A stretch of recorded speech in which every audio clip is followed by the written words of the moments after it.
Déterminer la pente de la droite passant par les points 2, 3 et 4, 0.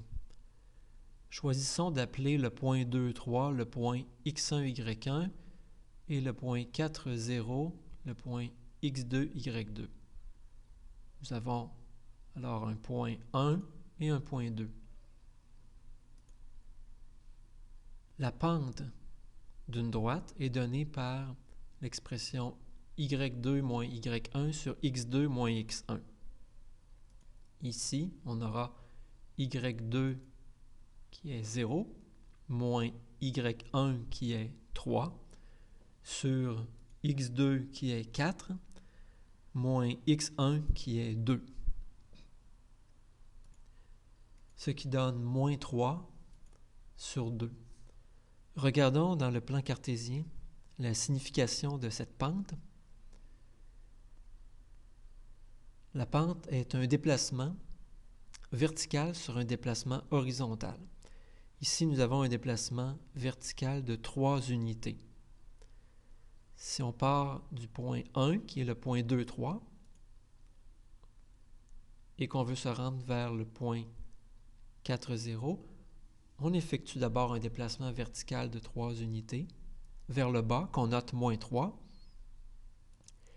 et un déplacement horizontal de 2 unités, qu'on note plus 2, puisqu'on va vers la droite.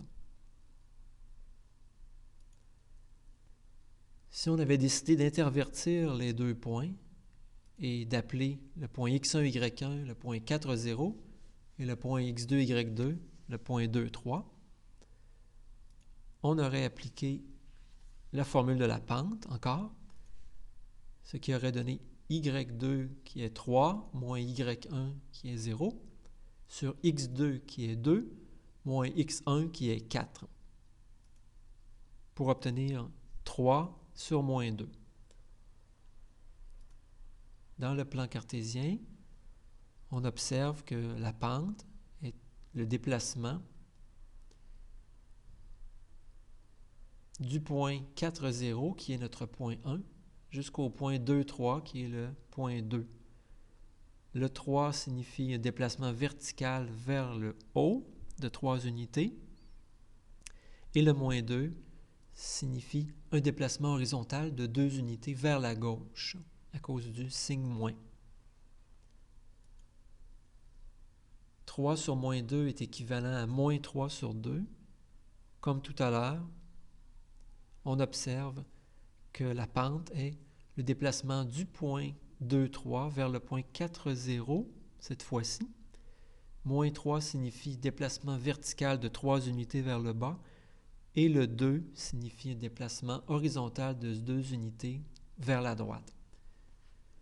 Que vous choisissiez d'appeler le point 4, 0 le premier point ou le point 2, 3 le premier point, vous obtiendrez toujours la même pente.